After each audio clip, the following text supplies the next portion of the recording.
All right, everyone, welcome back into another NFL DFS video. Going to be touching on the first look build here and just kind of the first look for week 6. Let's go ahead and get into it. So just doing a recap from last week's first look build, I would say this is kind of how I want it.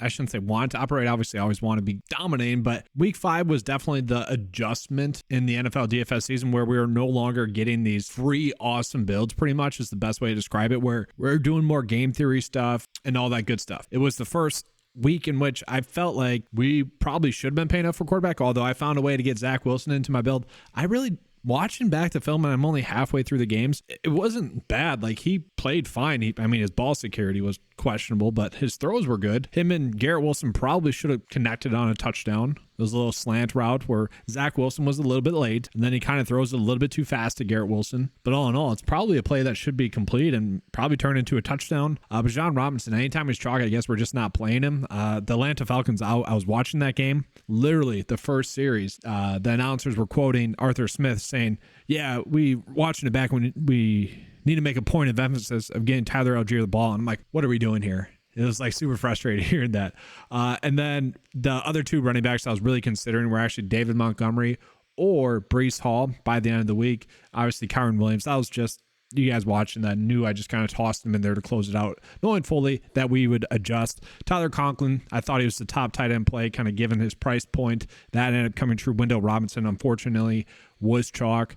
Got a little bit banged up, came back in the game. That's fine. We always make that play at 6.9. And then Tyreek Hill, really went off like we thought. Honestly, my biggest issue with last week was that the other two plays that I ended up getting to were both Anthony Richardson, who left the game with a concussion, and then also Justin Jefferson. It's like I had too much salary left over, ended up being the biggest issue with last week. And guys, for what it's worth, Giants D, it was a good example of why I just hate paying up for a defense. That's why I typically always go with the minimum price defense, because Giants D ended up scoring 12. Like, it's just, and you can predict it, yes, but it's also unpredictable. It shouldn't be in DFS, but I get why it is. It would be too chalky otherwise. I get it. Let's go and get into the top plays though for this week. All right, so getting into it, we're going to start out with the quarterback position. To me, I don't know if we really need to be playing the top 3.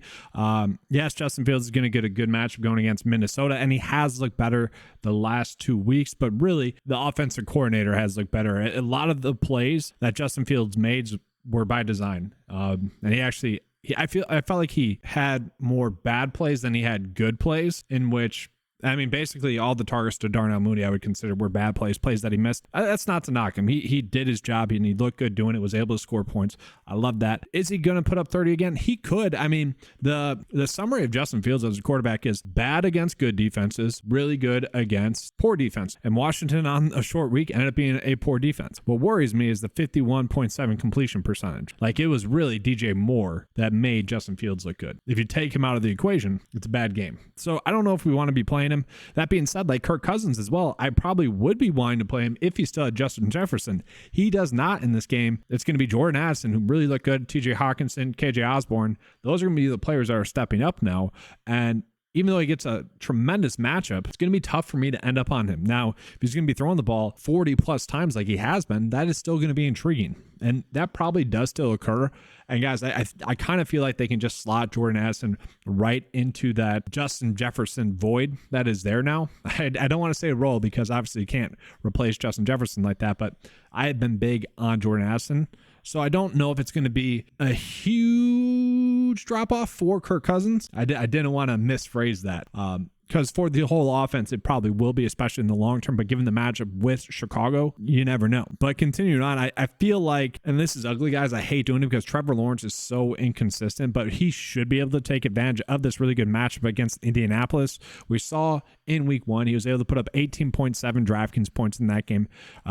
241 passing yards, 2 touchdowns, had himself a good game there. I really hope we can get that same production.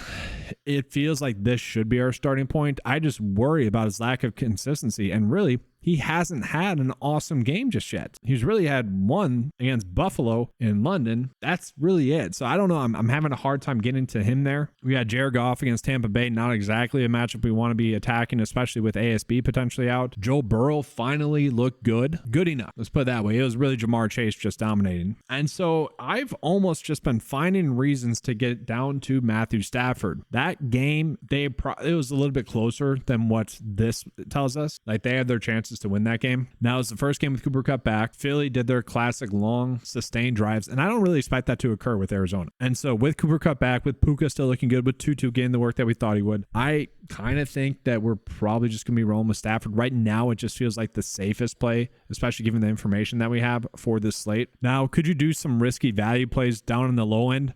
You could, like Josh Dobbs, potentially Bryce Young, you could, Desmond Ridder, Gardner Minshew, even Mac Jones, like you could in GPPs if you're trying to stack. I wouldn't be opposed to that, but obviously you wouldn't be going crazy with that. And I might be able to talk myself into Zach Wilson again this week. Just watching it back again, they just didn't really have to throw the football that much. And there were several of occasions where they got into scoring position and there was a penalty. Like it was 3rd and 1. Seemed like they were about to score. I think it was on the second drive or opening drive. Bachton got another false start penalty. I believe it was a false start penalty. Like his 8th one on the year, something crazy. Ends up 3rd and 6. They don't get it. They end up kicking. That exact same thing happened on later on in the game. Then I already mentioned, Garrett Wilson and Zach Wilson probably should have had a touchdown together as well. He looked fine. And obviously, given the matchup with Philly, you'd be thinking that it's going to be a game script in which he's going to have to throw the football a lot more. Give him a touchdown, give him 16 or so points. Not terrible as well. But for now, I'm just going to be rolling with Stafford. Now, guys, at the running back position, I got to laugh, okay? And I got to laugh because Devon Achane is the second highest priced running back on the slate. He was chalk, and I would almost consider him bad chalk last week. And it's frustrating in the sense that he was so much more high owned than Mostert, and people got away with it. And that's what's frustrating. And it's almost laughable. And I say that because Mostert ended up out-snapping him as expected. Mostert was the RB1 in that offense. I think a lot of people didn't realize that was going to be the case. But also, like, half of the production for Achane really came on plays in which Mostert was on the field as well. And really, the one big play that he had, he just simply was on the field at the time. Like Mostert most likely makes that play as well. And so it's just kind of fun. I don't think people really realize the luck that was involved there. I don't want to say luck because he did look good. Like the production would have been there. You could have honestly just flip-flop the production and it would have been, Achane getting 20 and Mostert getting around 16 points. It was just funny that occurred. Now I do need to start with this running back situation. We saw Achane popping up on the news saying that he has an injury going on. We are actually seeing Mostert currently questionable as well. And now they both get an awesome matchup against the Carolina Panthers. If Mostert is still going to be the RB1 in that offense, I would much rather just start my week out with Mostert at 6.4 rather than paying up for Achane at 7.4. And teams will eventually start to figure out that when they're both on the field, it seemed like they gave it to Achane basically every time he motioned around. And so eventually, you know what's going to happen? They're going to fake it Achane and then pitch it out the other way to Mostert, and he's going to have a big play. That could easily happen this week with the Panthers. Now, what's our biggest worry with a play like that? Well, maybe we get news that Zach Wilson is back as well. And guys, I should say, that is not me talking down Achane or anything like that. I loaded up on both of those guys in best ball drafts. So I'm definitely happy that he's going off. It was just the logic behind it was funny. And I just saw a lot of people celebrating on Twitter. I'm like, do we not realize how, I don't want to say lucky because it wasn't, but you shouldn't have been that chalky compared to Mostert. That was the funny part. But looking at the other running backs, so it's do we go with CMC, who has been dominating? Now, last week, he didn't really need to dominate, but he was kind of kept in check. Still 14.8 DraftKings points. Does get pretty much the toughest matchup you could ask for now this week going against the Cleveland Browns. I'm going to hesitate to get to him. And same thing with David Montgomery. I know he had himself a really good game. Probably could have had 2 more touchdowns as well. Craig Reynolds had himself a pretty good game as well. Was able to score a touchdown there. But game flow wise, Craig Reynolds kind of worked the offense down at the end of the game into a scoring position. And he was asking to come out, it seemed like. And both the running back coach and David Montgomery were like, no, stay in. And then it took him 2 carries to score a touchdown. If that was in the typical game flow, it would have been David Montgomery scoring a touchdown there. But he easily could have had another one. They just kind of killed the Panthers. And I expect that to happen with Miami as well. I just don't feel the need to pay out for him. I think we can find better plays at similar price tags. I mentioned how annoying the offense was for the Falcons. It's like they're trying to lose. I don't get it. You have Robinson just dominating, and I get it. You want him to last long. You want him to have a good career. But at the end of the day, just who cares? Get him some work. Get him some work in the passing game. He was your offense. The offense moves. He's better than Tyler Algier. He's better than Cordero Pass. Figure it out. But I don't know. It's kind of, we can't really trust him because we can't trust that Tyler Algier is not going to get more work. From there, you had Travis Etienne really having an explosive game. And if you look at his other really good game, that was against the Indianapolis Colts. And this is a situation where I do think he could have himself a really good game because I do think he's going to be involved in the passing game. We saw Tajay Spears, Derrick Henry actually had pretty good games last week for the Titans against the Colts. Could be a good play. We had Kenneth Walker back this week, but I think kind of the easy play everyone's going to be going to is going to be Alvin Kamara. Now, guys, he only played around 62% of the snaps last week. That's because that game against the Patriots was a blowout. He played in about 74 the week before that. I think that's going to be more the norm, but we can still see like the opportunities are there. He's at over 20.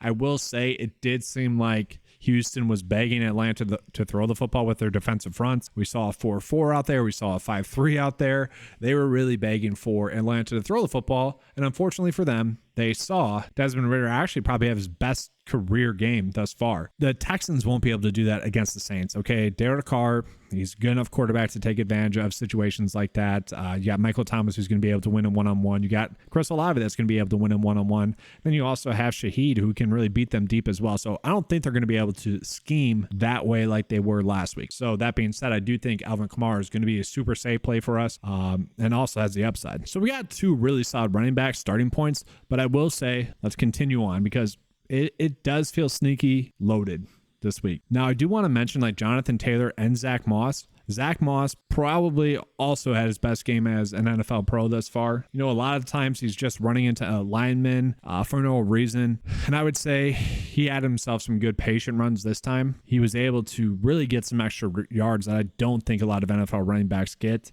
His second touchdown of the game was phenomenal, guys. Like, he squeezed through a tiny opening that if you're watching the end zone view, you leave extremely impressed. I will still say though, he had 165 yards, and the whole time I'm just thinking, man, just think if Jonathan Taylor was getting these carries, because there was a few times where Zach Moss burst to the outside. It was a good read by him, but a couple of plays were designed to go to the outside, and he just didn't have the top end speed that Jonathan Taylor would have had. And it's tough to say what to do with that. Like, they kind of both just feel like stayaways. And so we continue on to Kyren Williams. Kyren Williams was a little bit less involved.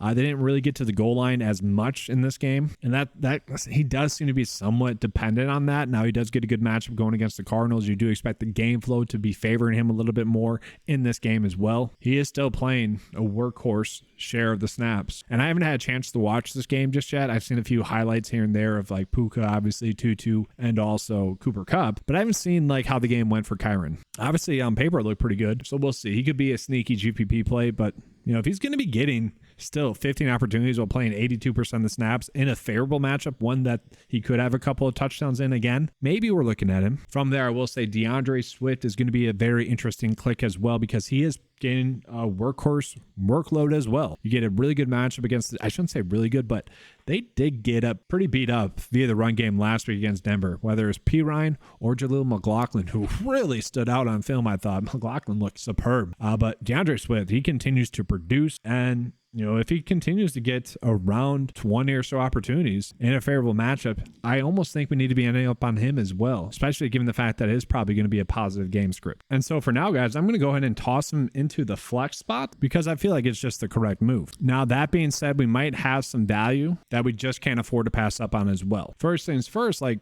Madison could be a little bit more involved in a favorable game going against the Chicago Bears. That could be a play we're looking at. Probably not, though. DeMarcado was the player I was referring to when I said that. I caught part of this game when it was live. I wasn't able to watch it all just yet, so I probably saw about 5 of his carries. Left very impressed with him. He pretty much took what James Conner was doing and was able to implement that himself. And, you know, if that occurs again at this cheap price tag and we're getting the James Conner workload and snap share, that could be intriguing. And I do expect Keontae Ingram to still be out, but if he plays, then obviously that changes the equation a little bit. We'd have to see what's going on in the practice reports. Then lastly, like for the Chicago Bears, now Minnesota has been much better against the run this season, mostly because their offense has been good. Teams have been having to throw the football a little bit more. But maybe, just maybe, we're looking at Deonta Foreman, okay? Because both Roshan Johnson and Khalil Herbert are battling some injury. Now, Herbert made it seem like he'd be able to play in week 6 based off of his post-game comments, and it was a Thursday night game. Both players are going to have extra time to rest. Maybe Johnson can clear the concussion. I'm pretty sure out of like every single player that's had a concussion in the previous week has not played thus far this season, regardless of if it was a Thursday night game or not. So that kind of leads me to believe that Foreman could end up being RB1 in this offense. And that would be interesting. Let's just put it that way. Because you would imagine you'd get around 15 opportunities. You'd probably play 80% of the snaps. Maybe there's something there. But now let's go ahead and move on into the receivers. So receiver-wise, yeah, very interesting, right? So the question would start out with, do we go Cooper Kupp or Puka Nacua? Do we go both of them? We saw Cooper Kupp have 12 targets in that game. No touchdown, but 22 DraftKings points. Now we get a great matchup. We saw Puka Nacua actually play a majority of the basically all the snaps, more than Cooper Kupp, and he still had himself a good game. 11 targets, a touchdown, 71 yards, 7 catches. I expected that. I expected him to still feast, and he did. It's difficult. Like, I definitely want to be playing one of those two. We just have to wait and see. You get Jamar Chase in an awesome matchup going against the Seattle Seahawks. He's probably going to be targeted heavily again. He's definitely an interesting click. I want to continue that point, though, with the Cincinnati Bengals receiver-wise, because T. Higgins, we got to monitor. Is he going to be active or not? Probably not, because they have a bye next week. So I'm expecting Tyler Boyd and even Trenton Irwin. And guys, when we look back at the snaps, like, I don't think Irwin's production was fluky. He did play in 75% of the snaps, okay? The 10 targets, probably a little bit fluky, but you get another good matchup against Seattle. He could end up being the kind of obvious value play this week if T. Higgins is out, because I think we're going to see 3 receiver sets again. Tyler Boyd, definitely going to be an interesting click. He had 7 targets, 6 receptions, almost 40 yards receiving. He did have a touchdown callback. It was like I think a 15-yard touchdown or so. Really good play by him. It got called back for illegal hands to the face, not even a holding. It's interesting there when that stuff occurs. So you could easily add on, what would that be, 3 with the catch and reception, and then 9 total. You could add on 9 total points, and a lot of people aren't going to notice that when they're going back to it. So it's a really good matchup. If you put in that a little bit of touchdown bias in there, like, I think he would be a much higher owned than he's going to end up being. So he is going to be a very awesome discounted play. Both of them are, I think. Still, Jamar Chase is probably going to be the one we want to look at the most. Continuing on, you get Devontae Adams at an interesting price tag. Like, we have seen the Patriots really get torn up defensively. Okay, really, with Christian Gonzalez out, for some reason that's mattered a lot for them. Devontae Adams currently dealing with a shoulder injury. I'm recording this before Monday Night Football. If something pops up again with him, we'll see. But right now, given the price tag, that's going to be a tough price tag not to just go in on him as well, because we could easily be locking in 10 targets or so at a cheap price tag. And that's like, we get so many good like top end plays. It makes it like very difficult to decide which one or two that we want to be going in on. And then we can really skip over this whole range for the most part. I do want to call out Chris Godwin, though. I hate that he got a price bump, because it makes so much sense. We have seen Baker Mayfield really have tunnel vision for Mike Evans. And the second Mike Evans left, that tunnel vision went straight to Chris Godwin. And I was hoping that he would have been 5.9 or so like he had been. He's not. 6.9. Only a GPP now, or GPP only play now. I do expect him to be targeted heavily. I literally expect him to do what Mike Evans had been doing if Mike Evans is indeed out again.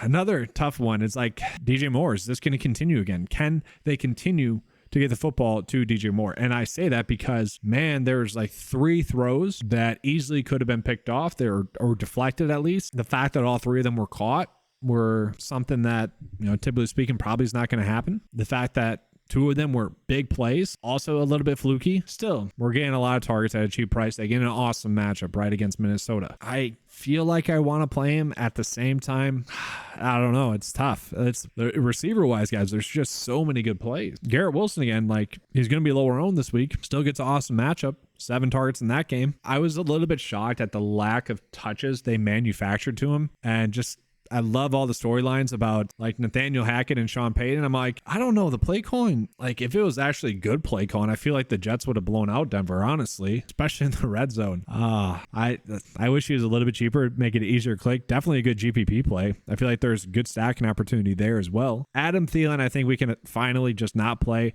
I do really like the idea of playing Jordan Addison, though, guys. I really love his talent. I do think he's going to step up into that kind of Justin Jefferson. I don't want to say role, because he's not Justin Jefferson. He's kind of a different style of player, but he's going to step up into that production, I think. I really do. I've liked his talent. He instantly saw his highest snap share of the season as well at 76. That number could go up again in this week as well. Awesome matchup against Chicago. I don't see how they don't manufacture some touches to him as well. Now, I know a lot of you guys are saying, well, why don't you just play KJ Osborne at a much cheaper price tag, who's also going to get targeted heavily? Well, there is a talent gap there, I would say, but that wouldn't be the wrong thought process. Like, you guys are seeing that that's my issue on this slate. It's like, do we go with Jamar Chase, or do we pay down for the Bengals and hope that Chase doesn't destroy, and hope that, maybe Tyler Boyd gets a touchdown? Maybe Trenton Irwin continues to do what he did. We could do that same thing here with Minnesota. That to me is the difficult part of this slate. We got Kirk in a good spot. He was quiet in week 1 against the Colts. That obviously seems to be an outlier. He didn't really play that many snaps though, so maybe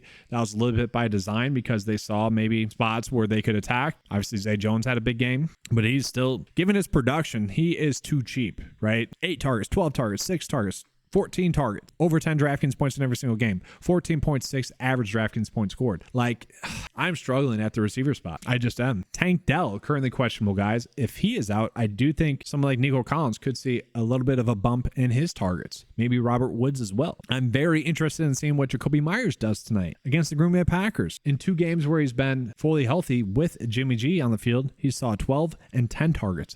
If that continues again, I feel like he's going to be the easy click. Now, I get the pricing for Amari Cooper because San Francisco has really dominated, but that's like talent compared to price point. This seems to be the biggest misprice in that regard, where he's like a 7K player, and I know he hasn't been priced up that high just yet. He should be, and we're getting him at 5.8. I get it. It's because of the matchup. Deshaun Watson might not be back as well. That would hurt him as well. I do think Darnell Mooney, he had a big game there. The Fields just missed him. GPP play, maybe a stacking opportunity there. Josh Reynolds is a play we'd probably have to look at if St. Brown's going to be out. And then, guys, I am super tilted about what occurred in the Patriots game. I saw Demario Douglas make a big play early on. He left the game with a concussion. I did not see that. I'm like, oh, great. Another time where Demario Douglas makes a big play and he gets instantly taken out of the game. Well, he did have a concussion, okay? And I say it's unfortunate because, he'd be an elite value because Juju is looking like he's going to be out for this game as well. So what does that mean? It probably means Kendrick Bourne is going to get a bunch of targets in this game, assuming they can throw the football. The Patriots are getting a lot of heat right now, deservingly so.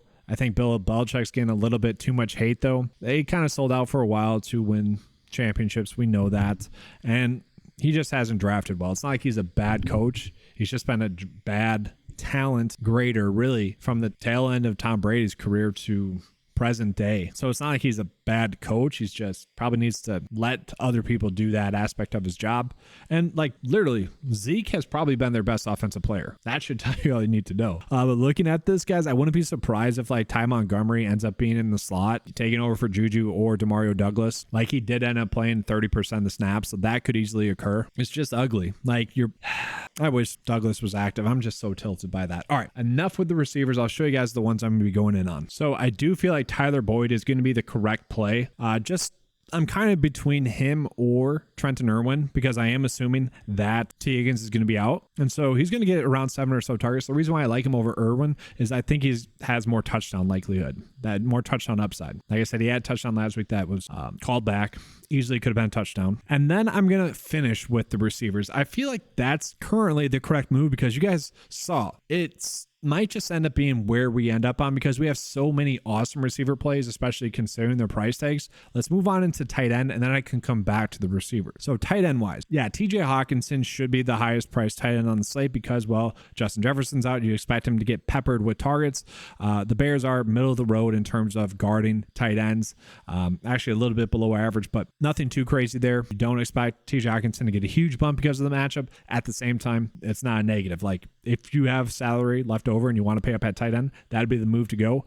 Dallas Goedert had his best game of the year last week. It's funny, he moved from tight end like 32 to like tight end 10. It's the tight end position is crazy. That tells us exactly how crazy it is, right? And so he is a play that, given the matchup with the Jets, matchup that Titans have been able to dominate against at 4.8, that is definitely interesting.